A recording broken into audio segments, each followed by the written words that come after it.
Phoenix Books presents The Man in the Iron Mask, Book 6 in the D'Artagnan romance series, written by Alexandre Dumas.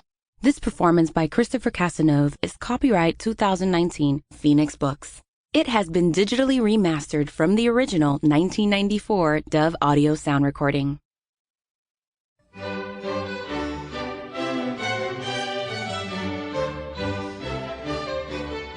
Since Aramis's singular transformation into a confessor of the order, Baisemeaux was no longer the same man. Up to that period, the place which Aramis had held in the worthy governor's estimation was that of a prelate whom he respected and a friend to whom he owed a debt of gratitude.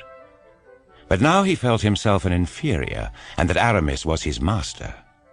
He himself lighted a lantern, summoned a turnkey, and said, returning to Aramis, "I am at your orders, Monseigneur."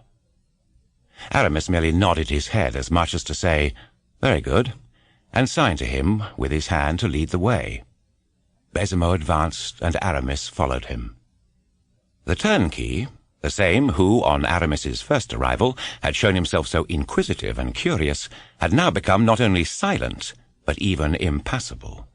He held his head down and seemed afraid to keep his ears open.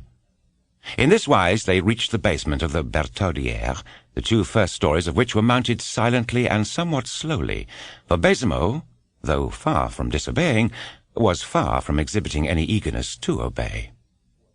On arriving at the door, Baisemeaux showed a disposition to enter the prisoner's chamber, but Aramis, stopping him on the threshold, said, "The rules do not allow the governor to hear the prisoner's confession." Baisemeaux bowed and made way for Aramis, who took the lantern and entered, and then signalled to them to close the door behind him. On a bed of green serge, similar in all respects to the other beds in the Bastille, save that it was newer, and under curtains half drawn, reposed a young man. "Sit down, monsieur," said the prisoner. Aramis bowed and obeyed. "How does the Bastille agree with you?" asked the bishop. "Very well."